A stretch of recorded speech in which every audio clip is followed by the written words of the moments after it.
The Olympic National Park is a place I've always dread on going because of the weather. It's a very gloomy place. There's lots of rain, and during this time of year, there's probably going to be quite a bit of snow. And at the same time, this is why I chose to go there on my latest trip. When you think about the Pacific Northwest, you probably think of the landscapes of what the Olympic National Park has to offer: lush rainforests, waterfalls, wildlife, rugged coastlines, just to name a few. There's a lot of culture that's in the Olympics, such as what you'll find in the Hood Rainforest, as well as the Elwha River. I believe it's pretty important to the native tribes within the region. So when I was planning my next trip, the Olympic National Park was a pretty easy choice to pick from. In this video, join me on my trip to the Olympic National Park, where I do a bit of overlanding and a ton of photography. But anyways, first we need to pack.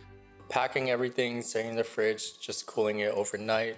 It's plugged into the Jackery. So here's all my camera gear, the drones over there. Everything's gonna go in this box. This bag is probably gonna go in the passenger seat. And meal prepped a little bit. Chicken, some Cajun chicken that I made. Let's get everything packed, put it in the car, and then we'll head out. Okay, so I got everything packed. It's pretty obvious that you can see the diesel heater in the back. Headed out to Olympic National Park.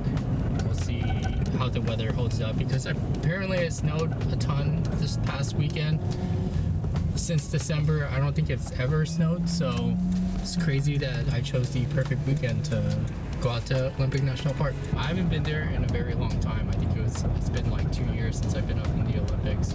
And since I've been there, I learned a lot about photography as well as videography and stuff. Like the last time I was up there, I shot everything just out of the camera. I want to go there and then now redo all my shots in vlog, as well as raw. I used to not shoot in raw, believe it or not. But yeah, anyways, head up there. There's some spots along the way that I want to check out as well, and we'll do that. Okay, so we're at the first spot. It's called High Steel Bridge. It's the, I think, one of the tallest, if not the tallest bridge in Washington. And it's a really cool spot if you want to do any photography. I think the last time I was here, I did a shoot for Mazda. They sent over the CX-50, did some couple shots over here on the bridge. It's a really cool backdrop. If you got a drone, cool spot to fly as well. But yeah, let's go check it out real quick. The bridge is located near Shelton, Washington. It's accessible via Forest Service Road 2340. The High Steel Bridge stands approximately 420 feet above the river, making it one of the highest bridges in Washington state. Bridge is listed on the National Register of Historic Places for significance in the history of logging industry in the Pacific Northwest. Visitors can access the bridge via a short hike from the parking area. The area around the bridge also offers opportunities for hiking, fishing, and camping. So here's a fun little story, and this is why I think overlanding is a fun community to be a part of, and it's a really cool community to be a part of. So I found camp at a really cool spot along the Hood Canal, but it was already occupied. I ran over to the group and asked them if they didn't mind if I camped a little farther down the road from them, so essentially being their neighbor for the night. And they said they had a better idea. Since I was soloing there out for the night, they said why not have me just join them at their campsite. After getting acquainted, we talked, all night about gear, about how we got into overlanding, some like hobbies. The fire died down. We all decided to, head to bed. I didn't get a whole lot of footages that night just because, I didn't want to just bring out a camera and start filming everybody. So especially for people that, you don't know. However, we were waking up to a pretty gorgeous sunrise. And I think this is what overlanding is really about. At the end of the day, it's about meeting new people, that share the same interests, spending time around a campsite, talking, exploring new areas, meeting new people along the way. I really do think it's about the journey along the way rather than the actual destination. But yeah, after a grateful night, we exchanged numbers, said we'd be in touch, and then I was off into the next list on the itinerary, which is Port Townsend. Just got done camping. Woke up in the morning. I knew I was gonna head out to Port Townsend, so I'm over here now and found a coffee shop. Looks like it's called Best Living Through Coffee. So I'm gonna go and do that. Then explore Port Townsend a little bit. We'll walk around, see how that goes. But yeah, let's grab some coffee first. All right, so they recommend you get the quiche, so I got that, and then coffee secured. After I eat this, I'm gonna walk around, see what they got around downtown. The city is known for its well-preserved Victorian architecture, with many buildings dating back to the late 19th and early 20th century. The downtown area in particular is a National Historic District. Port Townsend has been featured in several films and television shows, including An Officer and a Gentleman and A Snow Falling on Cedars. Have you guys ever seen that? Port Townsend is accessible by ferry from Coopville on Whidbey Island, and the ferry ride offers pretty stunning views of the Puget Sound and the Olympic Mountains. Located just outside of Port Townsend is Fort Warden State Park, is a formerly military base that is now a popular recreation area. It features beaches, hiking trails, and historic buildings, which actually leads on to the next location that I had on the itinerary, which is Fort Warden State Park. The fort was an active military installation from 1902 to 1953. It served as a coast artillery post, a training center for the U.S. Army, and a military hospital during World War I and World War II. After the fort was decommissioned in 1953, it was acquired by the state of Washington and it turned into a state park. It was officially designated as a state park in 1973. Park is home to many well-preserved historic buildings, including barracks, officer quarters, and gun batteries. Some of the buildings are open to the public and have been converted into museums and galleries, conference centers. The beaches and trail provide some opportunities for wildlife viewing and photography. So after Port Townsend, Fort Warden State Park, the next spot on the list that I went to go check out is a place called Dungeness Spit. It's actually recommended by one of the people that I camped with the night before. Dungeness Spit is a long, narrow sand spit. It is approximately 5.5 miles long and is the longest natural sand spit in the United States. At the end of the Dungeness Spit is the new Dungeness Lighthouse, which is built in 1857. The lighthouse is still operational and is actually maintained by volunteers who live in the nearby keepers' quarters. So I guess to demo why you would want ditch lights or upgrade your fogs, this is with my fogs turned on. And then turn these off, and then here are my ditch. So it's quite a bit of difference, especially with the extra spread. Also, to combo it with the fogs, it's actually pretty nice. For the Dungeness Spit, I needed to find camp. Luckily, I found a really cool campsite that I found on iOverlander. It's if you guys don't know what iOverlander is, it's an app where people post their campsites in places that they normally just spend a night at. So you'll see a lot of Walmart there, a lot of like rest stops and stuff. But yeah, I found a really cool spot that's just outside of the national park. It's along the river. And in typical fashion, I didn't get too much footages of the whole rest of the night. Honestly, I don't know how other YouTubers do it. When it gets dark, I just go straight to sleep. The last thing I think of is getting any footages or taking any photos or anything, unless I'm doing like astrophotography. The next morning, however, we actually do make it into the national park. So woke up this morning, and in typical fashion of Olympic National Park, you get really foggy mornings. You can kind of already tell in the background, all the mountains are kind of covered in this fog. It's a really, really moody scene. I'm off the side of a pull-out area, Lake Crescent, and I mean, you guys should take a look. It's been a while since I've been here, but the last time I was here at Lake Crescent, the lake wasn't as still as it is today, and it's actually starting to rain, so it's not going to be like this much longer. So let's go out there and take some photos, see what we can get.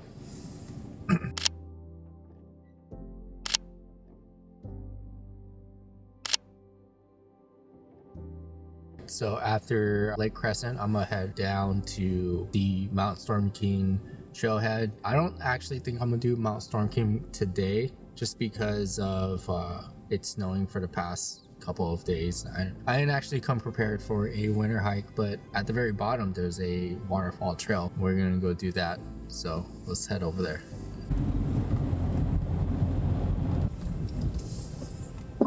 Mir Falls is located in the northern part of the Olympic National Park near Lake Crescent. It is accessible via the Mir Trail, which is a popular hiking trail in the park. The waterfall is approximately 90 feet tall, making it one of the tallest waterfalls in the Olympic National Park. The Mir Falls trail is relatively short and is an easy hike that is suitable for all hikers and skill levels. The trail is approximately 1.8 miles round trip, and it takes about an hour or two to complete it.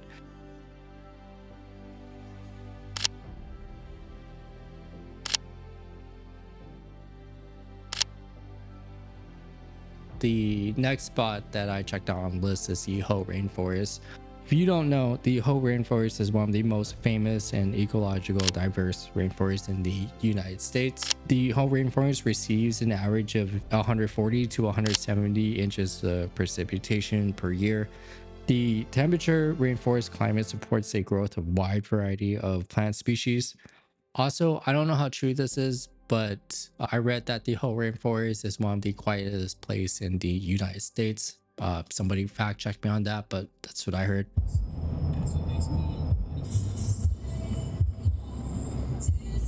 Now, this is one of my favorite sections of the video because I get to cook. So for today's dinner, I'm actually making oxtail pho. Pho tastes so much better when it's raining outside or when it's very gloomy outside. I don't know if that's just me, but I feel like it is. I like to make meals that are pretty quick and easy. Pho is actually kind of easy to make, but it's not actually very quick to make, and you don't want it to be very quick. Good news is I have all the time in the world to make it. Not quite the overland camp spot that you guys might think of, but somebody did reach out to me and said that they have a place to stay that's out near Forks, and this is it. So this place is called Woodlands, and it's about 10 minutes outside of the city of Forks. It's a fairly new listing, and the owner, her name is Roxanne. She's looking to build more domes out in the area. Being outside the city of Forks, it's a very heavily Twilight themed town. I'm pretty sure the people that live in Forks hate that, but anyways, it's a giant tourist attraction, and in fact, one of the domes in there is Twilight themed. And so if you like the movie and you like the vibes of it, do check that one out. I mean, outside of it being named Twilight, it's actually really well decorated, and it's also very detailed oriented. So I mean, like, the attention to detail that went into the decoration of that dome is pretty impressive. So if you do like Twilight, definitely check that one out. The other dome has its uniqueness as well. It's actually the one that I stayed in. It has a swing bed, and for me, after a long day of hiking, exploring, and driving, that swing bed put me right to sleep. It was a rocking motion, so just imagine just sitting on a rocking chair, except it's a bed. Also, the ambiance of the rain hitting the dome was very relaxing as well.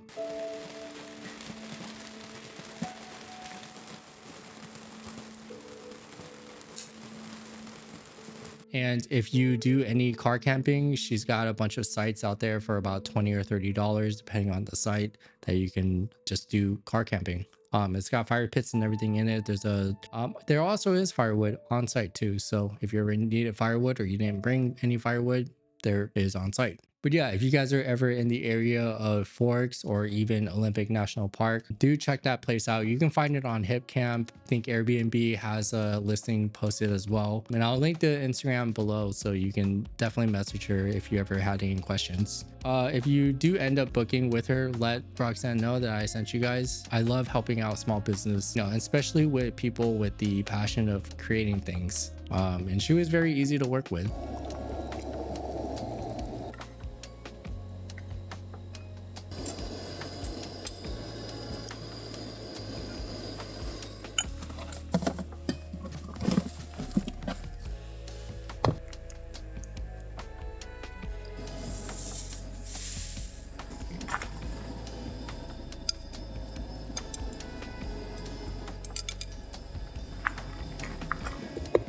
Gonna watch Spider-Man real quick, finish eating this, and then call it a night. Catch you guys tomorrow morning. So packing up now. Gonna head out to the Olympic Peninsula. So there's quite a few places there that I want to check out. Mainly one specific location. It's called the TriLife, and the last time I was at the TriLife was couple years ago, and the tree was pretty low, and so I'm kind of excited to see what it looks like now. Now that, like, you know, trees bound to fall sometime soon, so rather get to see it now than later. But yeah, this is a really cool spot. If you guys ever get the chance, or if you guys are ever in the area near Forks or Olympic National Park, definitely check this place out. It's not too far away from the city or anything. It's like 10 minutes away from Forks. So do want to check out a place called Ruby Beach. And Ruby Beach is one of the things that you do want to check out when you're anywhere near the Olympics. So do that. Everything is packed. Just need to go make coffee and then kind of clean up. Made kind of a mess last night, so do all of that, and then yeah, we'll be on our way.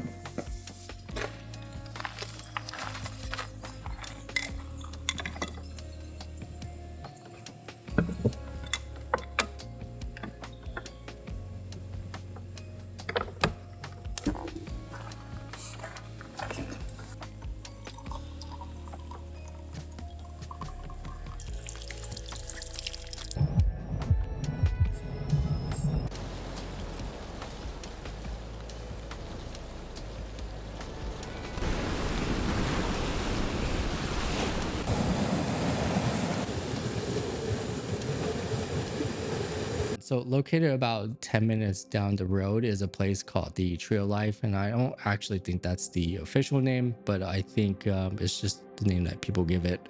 It's a very cool place to also take photos. Pro tip, if you can go here during sunrise, the light actually hits through and passes through the branches of the tree, making it a cool cinematic shot. So yeah, get there during sunrise.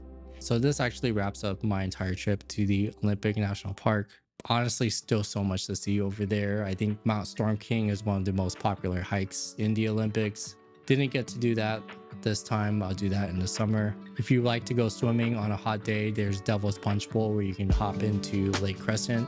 That's something I still gotta do as well. And there's also so much more that you can do in the Olympics. If you like backpacking, they got some really cool trails out there. In my next video, I'm gonna do something a little different and something that I've always wanted to do, which is street photography. So I'll be headed into downtown Seattle to do a bunch of street photography. Hopefully I can collaborate with some other photographers in the area as well. And if you guys don't follow me on Instagram, make sure you guys follow me on Instagram. I'll probably make a posting to see who wants to join me on like just a walk around downtown and just you know, take some photos. But yeah, that wraps up the entire video. All right, take care, guys.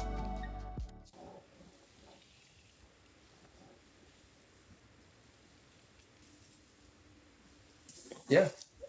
How does this go? What the heck?